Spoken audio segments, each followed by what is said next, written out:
Hello दोस्तों, आओ सीखिए आज के जन्म में आप सभी का स्वागत है। मेरा नाम कनक है। आज की क्लास बहुत ही इम्पोर्टेंट है। अगर आपको स्पेलिंग लिखना नहीं आता है और आप स्पेलिंग लिखने में बहुत ज़्यादा गलतियां करते हैं तो ये क्लास आपके लिए बहुत ज़रूरी है। इसमें ऐसे 5 रूल्स बताए गए हैं जिसके थ्रू आप स्पेलिंग को अच्छे से लिख पाएंगे, रीडिंग कर पाएंगे और आपकी इंग्लिश बहुत अच्छी हो जाएगी। तो चलिए स्टार्ट करते हैं। सबसे पहले रूल नंबर 1 जान लेते हैं कि कभी-कभी आपने देखा होगा कि यू के लिए हम यू को आ पढ़ते हैं और ए को भी आ पढ़ते हैं, लेकिन हमें लिखने में समझ में नहीं आता कि यू कब लिखना है, ए कब लिखना है। तो कभी भी शुरू और बीच में अगर आपको आ की आवाज आए तो हमेशा आ के लिए यू लिखे। जैसे आपने लिखा अप तो यहाँ पर आ रहा है तो आ के लिए यू लिखें, लेकिन ये सिर्फ स्पेलिंग में लिखा जाता है। कभी भी किसी नाम में आ के लिए यू नहीं लिखना है। जैसे अप का मतलब ऊपर होता है तो यहाँ पर एक स्पेलिंग है। स्पेलिंग कैसे समझेंगे? जैसे हिंदी में हम ऊपर बोलते हैं लेकिन इंग्लिश में क्या बोलते हैं अप। जिसको हिंदी में अलग बोलते हैं, इंग्लिश में अलग बोलते हैं, वो एक स्पेलिंग होती है। अगर बीच में कोई भी स्पेलिंग मतलब कोई भी वोवल्स ना हो, जैसे कि आपने देखा कप, कप में का है, प है, लेकिन बीच में कोई और मात्रा नहीं है, ना ही ई की, आ की, कोई सी भी मात्रा नहीं है। तो अगर बीच में कोई भी मात्रा ना हो तो हमेशा बीच में यू लिखा जाता है। जैसे का के लिए हमने सी लिखा, पा के लिए पी लिखा, तो बीच में हम क्या लिखेंगे? यू। तो यहाँ पर याद रखना है कि जब भी आप कोई स्पेलिंग लिख रहे हो और बीच में कोई मात्रा ना हो तो हमेशा यू लिखा जाता है। अगर आप नाम लिख रहे हैं तो आपको यू नहीं लिखना है। इसी तरीके से जैसे आपने लिखा बस तो बा के लिए आपने बी लिखा, सा के लिए एस लिखा, लेकिन बीच में क्या लिखेंगे? यू। बस एक इंग्लिश मीनिंग भी है और हिंदी भी है। तो इसको अगर आप हिंदी में लिख रहे हैं तो बी ए एस भी लिख सकते हैं और बी यू एस भी लिख सकते हैं, लेकिन सही मीनिंग होगी बी यू एस, जो कि इंग्लिश में बोला जाता है। तो इसको आप प्रैक्टिस करिए। आपको कोई भी डाउट्स हो तो आप हमें कमेंट करिए, हम आपको अच्छे से समझा देंगे। चलिए अब आगे बढ़ते हैं। अगर आप हमारी लाइव क्लास लेना चाहते हैं, मतलब आप पर्सनल पढ़ना चाहते हैं अलग से हमारे व्हाट्सएप पे, तो उसके लिए हमारा नया कोर्स शुरू हुआ है जिसमें हम आपको ऑनलाइन लाइव क्लास रेगुलर कराएंगे। 1 मंथ की क्लास होगी जिसमें स्पेलिंग लिखना और रीडिंग करना के रूल्स सभी आपको सिखाए जाएंगे। अगर आप चाहते हो तो आप इस नंबर पे मैसेज करके क्लास ज्वाइन कर सकते हैं। चलिए आगे बढ़ते हैं। एग्जाम्पल मैंने और रखे हैं ताकि आपको समझ में आए।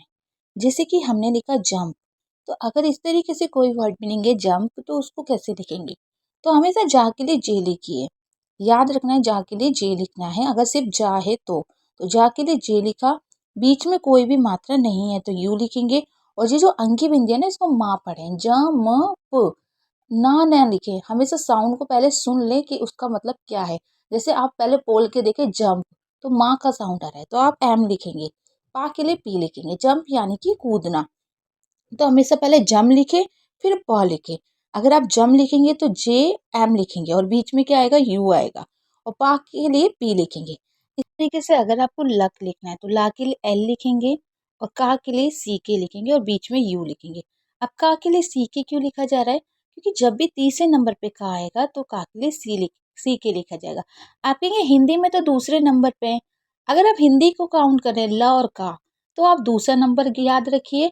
और अगर आप इंग्लिश को काउंट कर रहे हैं तो आप कहेंगे कि एल हो गया एक, यू दूसरा हो गया और सी तीसरा हो गया, लेकिन हमें तीसरे नंबर से मतलब है। तो आप हिंदी में अगर कहीं पर भी दूसरे नंबर पे का हो तो आपको सी के लिखना है। उसके बाद है शर्ट, तो शर्ट के लिए श शलगम वाला, जब भी श शलगम वाला श होता है तो श ह की भी आवाज़ साथ में आती है। तो जब भी ऐसे श के साथ हा की आवाज़ आए तो आपको एस और एच लिखना है और बीच में यू लिखना है और टा के लिए टी लिखना है। इसी तरीके से हट, तो हा के लिए एच लिखेंगे, टा के लिए टी और बीच में लिखेंगे यू। तो ये हो गया हमारा यू वाला कॉन्सेप्ट क्लियर। आपको समझ में आ गया? फिर भी अगर आपको लगता है नहीं समझ में आया तो आप हमें कमेंट करिए, हम आपके आंसर से आपको अच्छे से समझा देंगे। चलिए आगे बढ़ते हैं। अब आपके मन में डाउट्स आता होगा कि आ के लिए तो ए भी लिखा जाता है, हमने कई बार लिखा भी है। जैसे हम कोई नाम लिखते हैं तो आ के लिए ए लिखते हैं।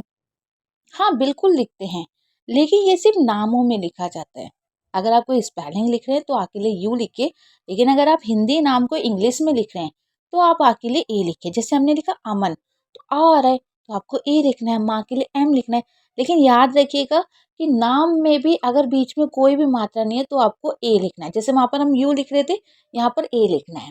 जैसे प बने तो पा के लिए आपने पी लिखा, बीच में ए ज़रूर लिखना है, चाहे अगर कोई मात्रा नहीं है तो।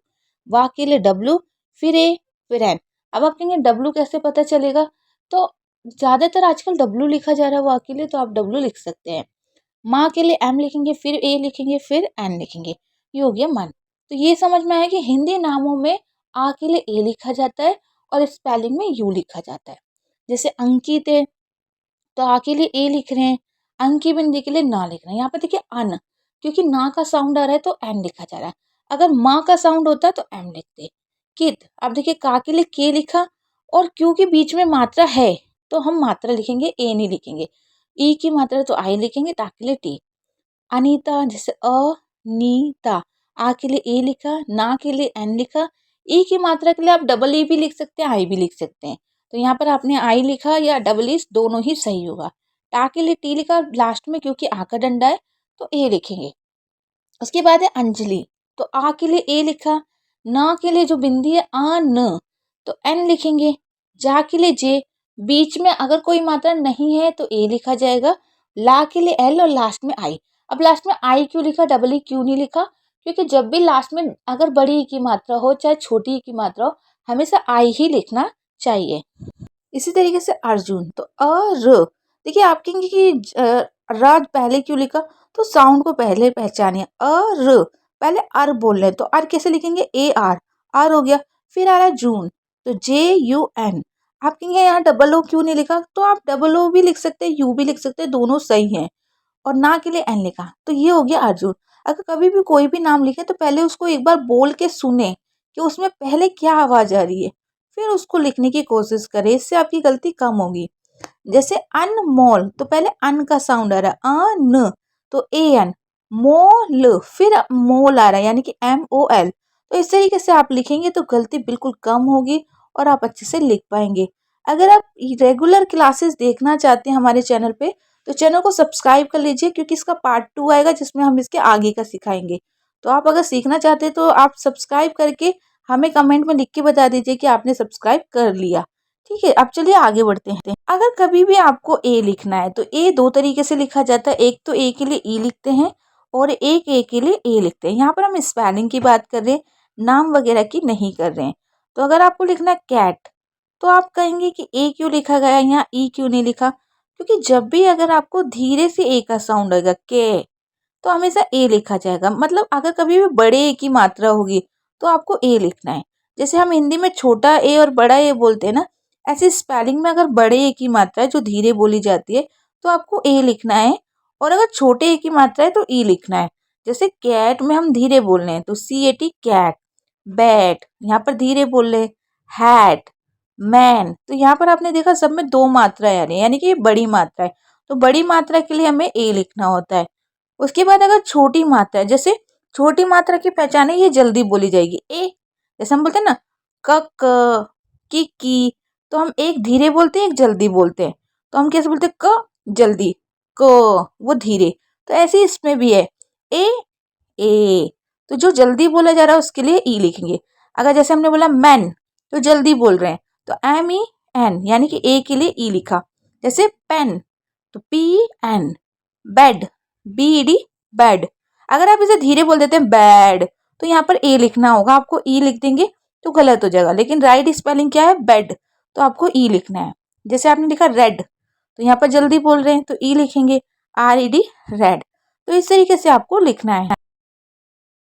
अब चलिए आगे बढ़ते हैं। जैसे कभी भी आपको बड़ी मात्रा ए आई या ए वाई दिखे, तो आप कहेंगे कि बड़ी मात्रा के लिए तो ए लिखना था, तो यहाँ पर ए आई क्यों आया। देखिए जब भी अगर ए आई आपको लिखना होगा तो वो सिर्फ 4 लेटर में होगा, यानी कि उसके टोटल 4 लेटर होंगे, उससे बड़ा नहीं होगा। लेकिन जब आप ए लिखते हैं तो वो 4 भी लेटर हो सकते हैं, 3 भी हो सकते हैं, 5 भी हो सकते हैं, उससे ज़्यादा भी हो सकते हैं। लेकिन ए आई हमेशा 4 लेटर में ही आता है। जैसे आर एक हो गया, ए दो हो गया, आई 3 हो गया, एन 4। तो जब भी 4 लेटर, हिंदी में 3, इंग्लिश में 4 लेटर आएंगे तो आपको ए आई लिखना है।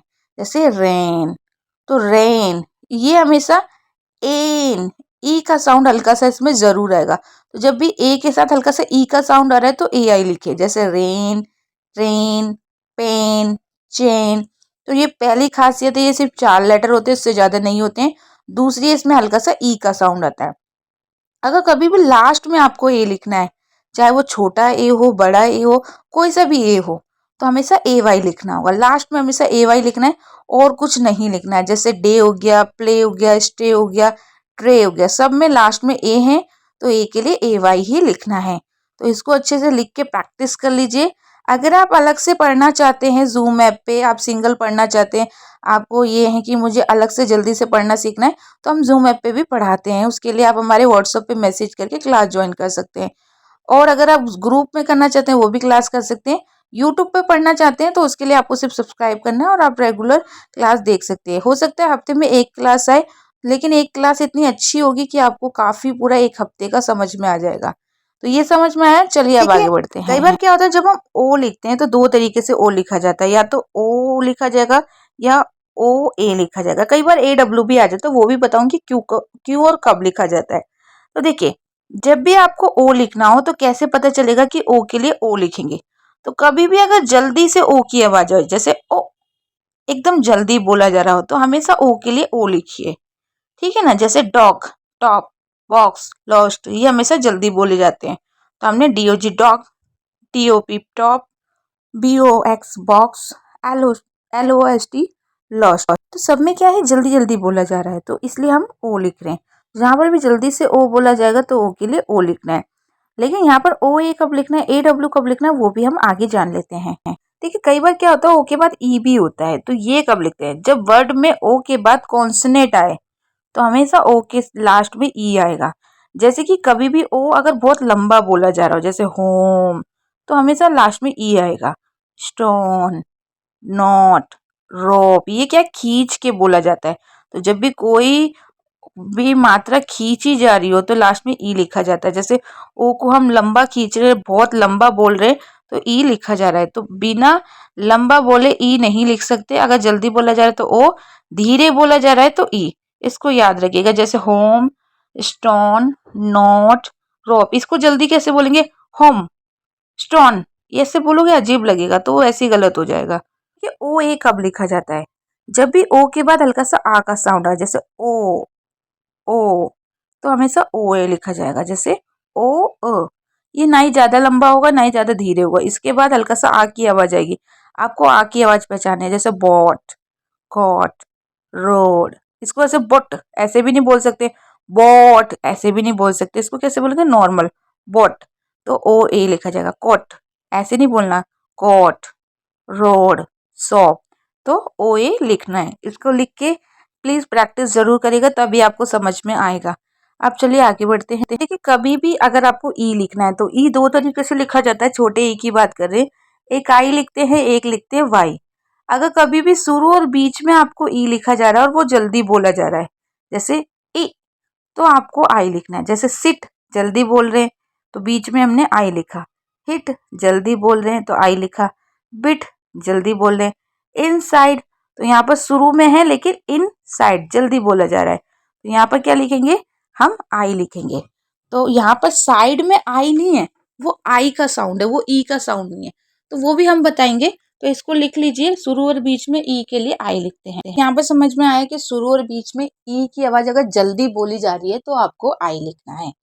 लेकिन अगर लास्ट में आपको कोई बोले कि ई लिखना है, जैसे बी, तो लास्ट में ई आ रहा है, चाहे वो छोटी ई की मात्रा हो चाहे बड़ी ई की मात्रा, उससे मतलब नहीं है।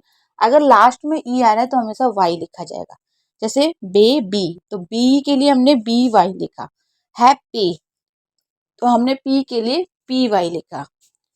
और जैसे फैमिली, तो ली के लिए LY लिखा। स्टोरी, री के लिए हमने RY लिखा। तो जब भी लास्ट में ई आएगा तो हमेशा आपको वाई लिखना है। इसको अच्छे से लिख के याद कर लीजिए। जल्दी इसका हम पार्ट 2 लाएंगे इस वीक में। तो अगर आप पार्ट 2 देखना चाहते हैं तो चैनल को सब्सक्राइब कर लीजिएगा और पार्ट 2 कमेंट में लिख दीजिएगा, ताकि हम इसका पार्ट 2 जल्दी लाएं।